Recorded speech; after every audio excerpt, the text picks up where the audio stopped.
Mag-ingat, kayang patayin ng mobile games ang espiritual na buhay mo. Hindi dahil masama ang laro, kundi dahil anumang bagay na unti-unting pumapalit sa Diyos ay nagiging delikado. Sa isang laro, nagiging isang oras na. Sa isang level, napapalitan na nito ang panalangin at hindi natin namamalayan, nawawala na ang oras natin sa Diyos.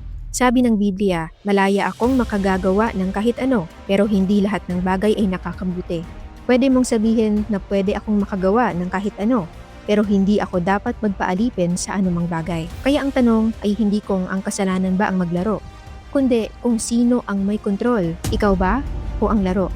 Kung mas mabilis mong buksan ang laro kaysa Biblia, kung balisa ka kapag hindi ka nakakapaglaro pero okay lang kahit hindi ka makapagdasal, may problema na.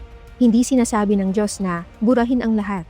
Sinasabi niya lang na unahin mo siya. Dahil anumang bagay na nagpapalamig ng pag-ibig mo sa Diyos, unti-unti ka nitong inaalisan ng buhay espiritual. Gusto mo bang makawala sa gapos ng mobile games at mapalapit sa Diyos? Sumali ka sa aming free online Bible Fellowship. Sama-sama natin tong pag-aralan, mag-comment ka lang o mag-send ng message.